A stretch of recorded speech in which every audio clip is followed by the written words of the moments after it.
now the serpent was more cunning than any beast of the field which the Lord God had made.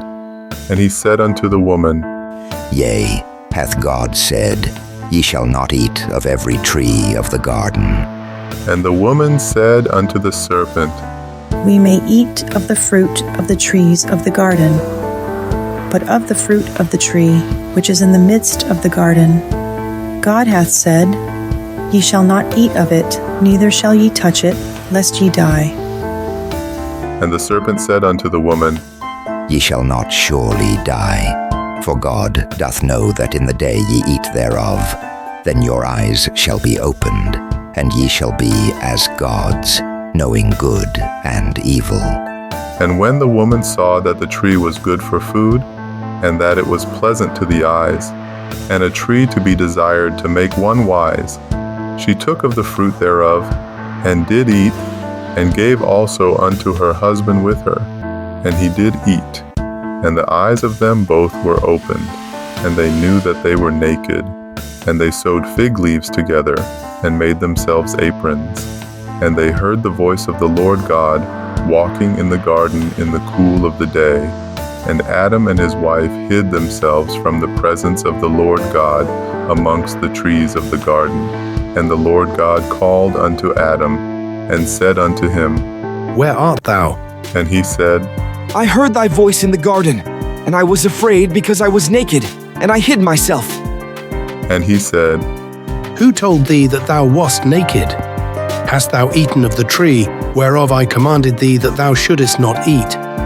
And the man said, The woman whom thou gavest to be with me, she gave me of the tree, and I did eat. And the Lord God said unto the woman, What is this that thou hast done? And the woman said, The serpent beguiled me, and I did eat. And the Lord God said unto the serpent, Because thou hast done this, thou art cursed above all cattle, and above every beast of the field.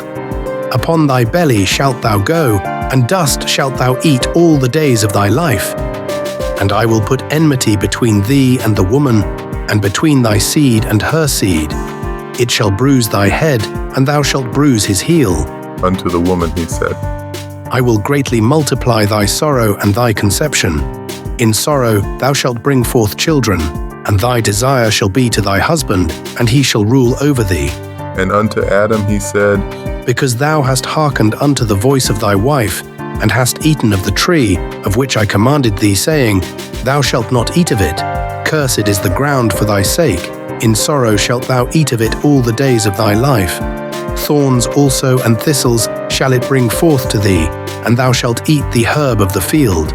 In the sweat of thy face shalt thou eat bread, till thou return unto the ground.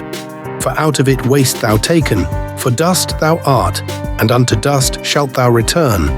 And Adam called his wife's name Eve, because she was the mother of all living.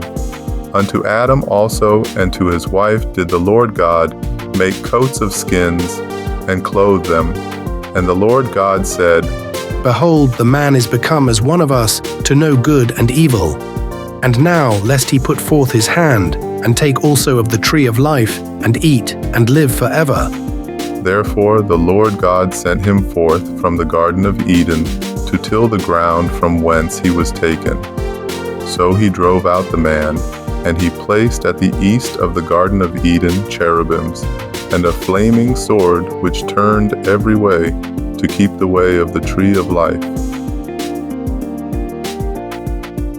This is the word of the Lord. Thanks be to God. Voice effects and voice processing by 11labs.io.